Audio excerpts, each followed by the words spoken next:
क्या कर्म हमारे जीवन को प्रभावित करते हैं? क्या कर्म का फल हमें भोगना पड़ता है?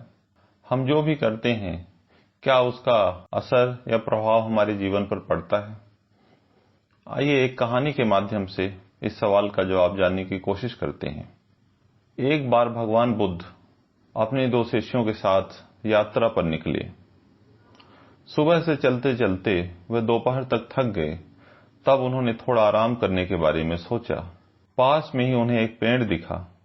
बुद्ध ने अपने दोनों शिष्यों से कहा, चलो यहाँ थोड़ी देर बैठकर अपनी थकान दूर कर लें। वह तीनों लोग पेड़ के नीचे बैठ गए।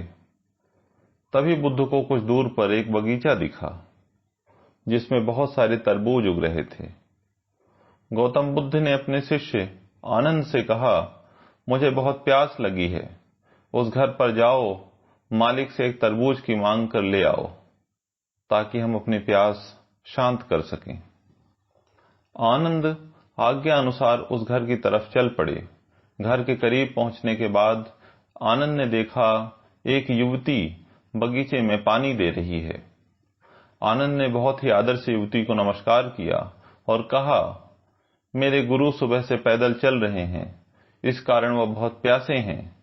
क्या उन्हें देने के लिए आप मुझे एक तरबूज दे सकती हैं? जैसे ही आनंद की बातें खत्म हुई, युवती गुस्से में चिल्लाई, मेरे पास तुम्हें देने के लिए कुछ नहीं है, फौरन तुम मेरे बगीचे से बाहर निकल जाओ। आनंद युवती को और नाराज न करते हुए खाली हाथ वापस लौट आए और सारी बात बुद्ध से बता दी। बुद्ध बस मुस्कुरा दिए और अपने दूसरे शिष्य से बोले, कश्यप, जाओ तुम तरबूज मांग कर लाओ। कश्यप के मन में संदेह था कि क्या वह युवती उसे तरबूज देगी। फिर भी उनका कर्तव्य था कि वह अपने गुरु की आज्ञा का पालन करें। इसीलिए वह घर की तरफ आगे बढ़ते रहे।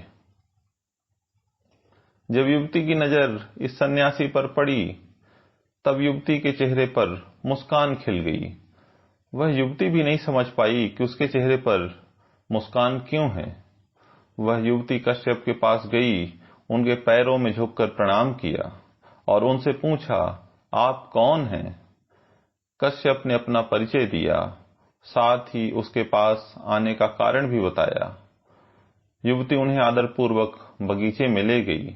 फिर बगीचे से बड़ी सावधानी पूर्वक चुनकर एक तरबूज तोड़कर लाई और उनसे बोली, आदरणीय संत, यह इस बगीचे का सबसे अच्छा तरबूज है, कृपया इस भेंट को स्वीकार करें।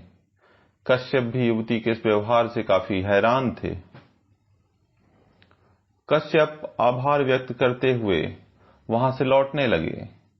आनंद ने देखा कि कश्यप एक बड़ा तरबूज लेकर लौट रहे हैं। यह देखकर आनंद को भी बड़ी हैरानी हुई, लेकिन बुद्ध के चेहरे पर शांति के भाव थे। दोनों शिष्य बुद्ध से कुछ पूछें, इससे पहले बुद्ध ने कहा, चलो मैं आपको एक कहानी सुनाता हूं। बहुत पहले 2 साधु एक यात्रा पर थे।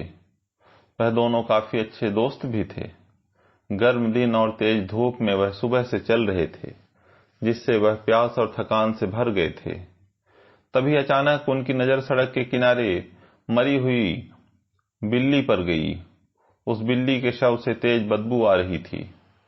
पहला साधु अपने नाक पर हाथ रखते हुए वहां से तेजी से भागा, लेकिन दूसरा साधु बिल्ली के पास गया, उसके लिए प्रार्थना करने लगा, आप बौद्ध धर्म की शरण में जाएं, आपको ज्ञान की प्राप्ति हो, दोबारा आपका जन्म किसी बेहतर जगह पर हो। प्रार्थना समाप्त करके साधु ने अच्छे से गड्ढा खोदा और बिल्ली को दफना कर आगे बढ़ गया। आखिरकार एक दिन बिल्ली का इंसान के रूप में जन्म हुआ। आप अभी जिस युवती से मिले, वह वही बिल्ली थी जिसका इंसान के रूप में जन्म हुआ। आनंद, आप पिछले जन्म में वह पहले साधु थे जो बिल्ली से दूर भाग गए थे। कश्यप, आप दूसरे साधु थे जिन्होंने बिल्ली को आशीर्वाद दिया था, उसके लिए दया दिखाया था। इसलिए आज युवती ने कश्यप को देखा तो उसे अपने आप खुशी महसूस हुई, जबकि आनंद ने बिल्ली के प्रति घृणा दिखाई थी। इसीलिए आनंद को देखते ही उसे गुस्सा आ गया। कश्यप को वह बिना मांगे तरबूज भेंट करना चाहती थी और आनंद के अनुरोध के बाद भी इनकार करना चाहती थी। इस कहानी को सुनने के बाद दोनों शिष्यों ने जाना कि हमें सभी प्राणियों के लिए मन में दया भाव रखना चाहिए, सबको एक तरह का सम्मान देना चाहिए, क्योंकि हम दूसरों के लिए जो दया और प्यार दिखाते हैं या जो नफरत और क्रूरता दिखाते हैं वह लौट कर एक न एक दिन हमारे पास आता है। दोनों शिष्यों को इस कहानी को सुनने के बाद महान सीख मिली। इसके बाद वह बुद्ध के साथ यात्रा पर आगे बढ़ गए। इस कहानी से यही सीख मिलती है कि हमारे कर्म एक न एक दिन लौटकर हमारे पास जरूर आते हैं, चाहे वह अच्छे हों या बुरे हों। इसलिए हमें सबके प्रति दया और प्रेम भाव रखना चाहिए ताकि हमारे लिए भी कहीं से दया और प्रेम आ सके।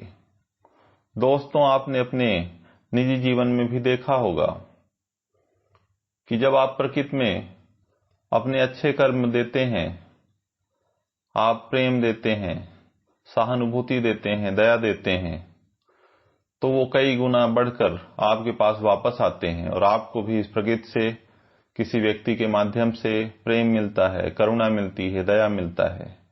वहीं जब आप इस प्रकृति में घृणा देते हैं, गालियां देते हैं, नफरत देते हैं, वो भी आपको कई गुना होके मिलता है। तो इस कहानी से हमको यही सीख मिलती है कि हम कहीं भी जाएं, हमारे द्वारा किए हुए कर्म हमारे जीवन को सदैव प्रभावित करते हैं। इसलिए हमें सदैव अच्छा कर्म करना चाहिए। ये कहानी आपको कैसी लगी कमेंट करके जरूर बताइए। Thank you.